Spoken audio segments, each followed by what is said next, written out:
This is Mr. Smith. We're going to work through graphing with derivatives, worksheet 1, problem 1. If you want a copy of the worksheet and try the problems out, you can go to the website here, advancedmathtutors.com. All right. First thing you're going to do, hopefully, when you get a function like this is factor everything you can. It's going to help you understand more about the domain, range, intercepts, asymptotes, all this good stuff down here. So we can factor the top to be x times x minus 3, x plus 3 over x times x minus 1 times x plus 1. That factors like that very nicely. And we're allowed to cancel out these two x's, keeping in mind that there's a hole there at x equals 0. So what I'm going to do right now, when I cancel those out, I'm going to say there's a hole at 0 something. I don't know what the y value is yet. We'll figure it out. And that's going to simplify to x minus 3 times x plus 3 over x minus 1, x plus 1. There we go.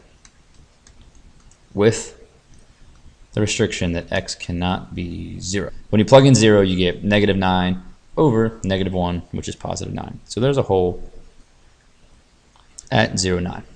All right. Now the domain, three things you cannot do. Divide by a 0, which is happening here. So x cannot be 1 or negative 1. So our domain is all real numbers, except x cannot be positive or negative 1. And the reason it can't be negative 1 or positive 1 is because there's a vertical asymptote there. So we can put that in down here.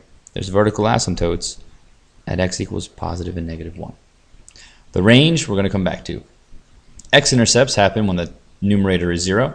That happens at 3, 0 and negative 3, 0.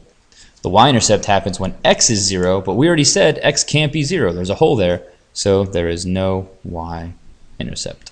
Horizontal asymptotes, since this is a rational function, a polynomial over a polynomial, the horizontal asymptote is determined by the degrees of the numerator and denominator. The degrees are the same, they're both 3, or you can use this function down here, they're both 2. So the horizontal asymptote is going to be the fraction of the leading coefficients. And in this case, that's going to be 1 over 1.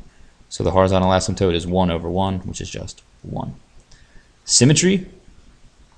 You find symmetry by plugging in negative x. And really, for this one, let's multiply these guys back out for a second. This thing is the same thing as x squared minus 9 over x squared minus 1. Now, if you plug negative x into this thing, we're going to get negative x squared minus 9 over negative x squared minus 1. And that's going to be just x squared minus 9 over x squared minus 1. So the symmetry is even, because we got the same exact thing back when we plugged in a negative x. Okay. And the end behavior, since we have a horizontal asymptote, get out of here. The end behavior is going to be flat on this side and flat on this side. And I'm going to rewrite this as x squared minus 9 over x squared minus 1 with the condition, again, that x cannot be 0. Same, f prime of x. Right, and this is really the second part of the problem. First part is finding all this stuff with y, or f. Now we're going to work with the derivative, f prime. So f prime of x is going to be, derivative of the top is 2x times the bottom minus derivative of the bottom, 2x times the top, all over the bottom squared. So x squared minus 1 squared, that's going to simplify down to f prime of x is 2x cubed, but we're also going to have minus 2x cubed, so they're going to go away. And we're going to get negative 2x plus 18x over x squared minus 1 squared.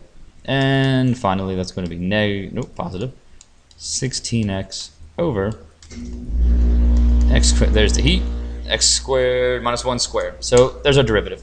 And now what we want to know here is what are the critical numbers, because our goal is to make a number line to find out whether the first derivative is positive or negative. So we want to know where is it equals 0. That's our first thing. And we want to know where is it undefined. Those are two things we're looking for. Well, it equals 0 when x is 0, and it's undefined when x is positive or negative 1. So those are all of our critical numbers. And if you remember back here, x can't even be 0. And since x can't be 0, because the function has a hole there, it's not continuous, the derivative, even though it looks like it equals 0 at 0, it's actually undefined at 0 because there's no point there. So really, it's undefined at all of these guys here. So it never equals 0. Either way, they're all critical numbers, so x equals 0 and positive negative 1. Now we're going to find increasing, decreasing, maxes and mins. We're going to do that with a number line. We're going to rewrite f prime of x. Draw a number line. We're going to put all the critical numbers on here. Negative 1, 0, 1. Now we're going to test each interval. So if x is less than negative 1, like negative 10, we're going to plug that in here. Well, since the bottom is a squared number, then it's positive everywhere. So when we test that, we're going to have a positive number on the bottom. When we plug in negative 10, we're going to get a negative number on top. Negative divided by positive is negative. And since we're talking about the first derivative here, that means our function is decreasing on that interval. From negative 1 to 0, I'm going to plug in, I don't know, negative a half. The bottom is going to be positive again. The top is going to be negative. So again, we find out that it's decreasing on that interval. Plug in positive 1/2 to test in this interval. We're going to find out that it's positive because it's a positive number divided by a positive number. And that means the function's increasing here.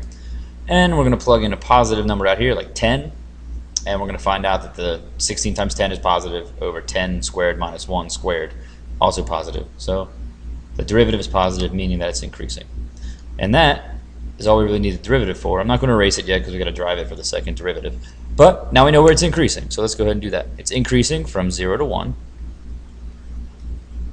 Unioned with 1 to infinity. Now, sometimes kids want to write, oh great, sorry, not kids, students want to write 0 to infinity, it's increasing. But it's not increasing at 1. At 1 there's a vertical asymptote, so it can't be increasing there. So make sure if it's an interval split up like this, just because they're next to each other doesn't mean it's increasing the whole time. Write out the interval, 0 to 1, 1 to infinity. It is decreasing from negative infinity to negative 1, union with negative 1 to 0. Okay, relative maximums. Well, it looks like there are no maximums because the first derivative would have to change from positive to negative. That never happens, so none. Relative mins, well, that would happen at 0 if there's a point there because the derivative is changing from negative to positive, so it's going like this. However, x can't even be 0 because there's a hole there, so you got to keep that in mind. So there's no relative min either. Even though the derivative goes from negative to positive, there's no min there because when it gets down there, there's going to be a hole. There's no point.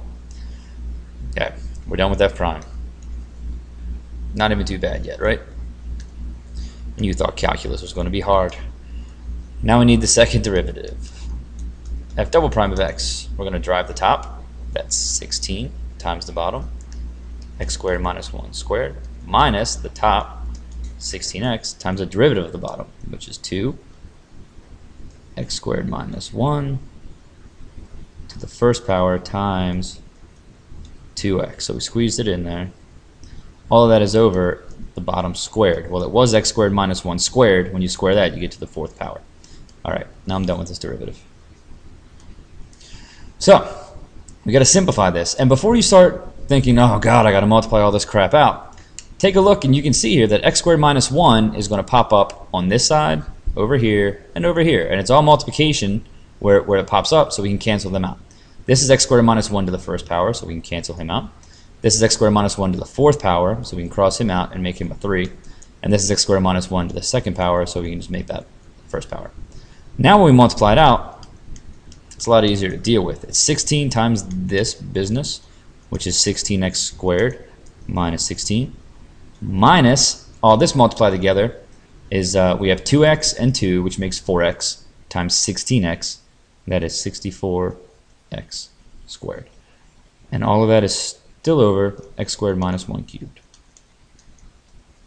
All right, so f double prime at x is 16x squared minus 64x squared is negative 48x squared minus 16 over x squared minus 1 cubed, and we can factor out a negative 16 on that guy. So f double prime at x is negative 16 times x squared plus 1. Nope, 3x squared plus 1. There we are. Over x squared minus 1 to the third power. Okay, where is this thing equal to 0? Never, because the top would have to equal 0, and 3x squared plus 1 is never ever 0.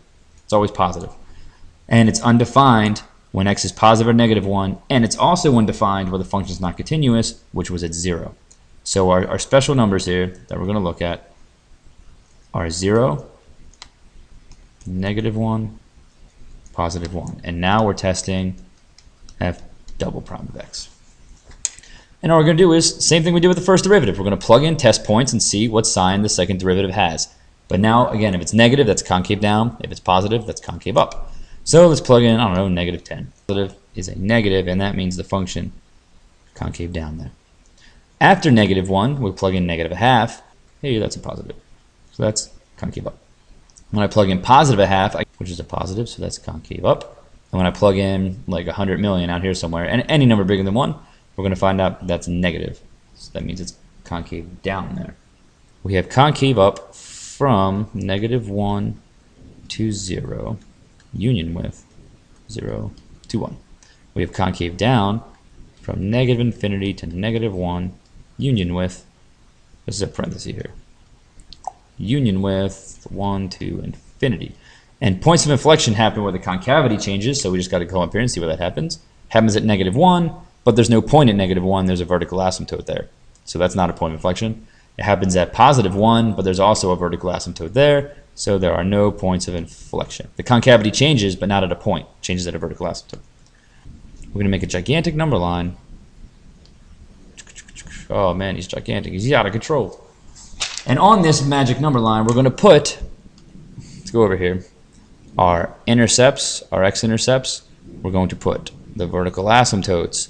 We're going to put the whole. We're going to put the critical numbers, and we're going to put all the points of inflection. Okay, well, there's none of those. So the numbers we need are 3, -3, +1, 0, and then these are just repeats of those numbers. So we're going to need -3, -1, 0, 1, and 3. And what we're going to do here is list all the characteristics of our graph on this interval. So when we graph it, we can just piece it all together. So if x is less than -3, I like to find out what the y value is also, just so I know where the graph is. You don't have to do that really, but I'm going to go ahead and do it. If x is less than -3, like -10, we're going to get a positive number over a positive number. So the graph is positive here. Between -3 and -1, it's going to be negative.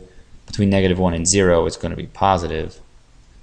Between 0 and 1, it's positive, then it's negative, and then it's positive again. And you can find those just by testing out some value in this interval on the original function to find out if it's positive or negative. It just lets you know if it's above or below the x-axis. Now we're going to write what the first derivative is doing. That's going to tell us increasing and decreasing. Just looking at our intervals, we know that it is decreasing from -infinity up to -1. So it's decreasing on this interval, and it's decreasing on this interval. Then it's going to be increasing from 0 to 1 and 1 to infinity. Increasing, I hope I said that.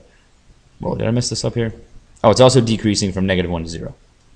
So that's here, decreasing. And it's increasing everywhere else. Increasing, increasing, increasing. So you got to think here. These are just splitting this graph into sections. Okay, so we're going to graph each section individually. There we go. And then we're going to check the concavity. When you do that, you can see concavity here. Let me see. It's concave up from -1 to 0 and 0 to 1. So that's going to be on these intervals. Concave up and 0 to 1. Concave up. It's concave down everywhere else. Concave down, concave down, concave down. And now we can just sketch a graph for this guy real quick. This is going to be a very loose graph. At -1, there's a vertical asymptote. We found that out. At +1, there's a vertical asymptote. We found that out. And there's a horizontal asymptote at 1. All right. We know that the graph has to follow its asymptote here. We also know that it has a 0 at -3 and +3. So the graph, we'll do this in, I don't know, blue, is going to follow this asymptote, go through the 0, and then go down along this asymptote here. We know it goes down because it's decreasing.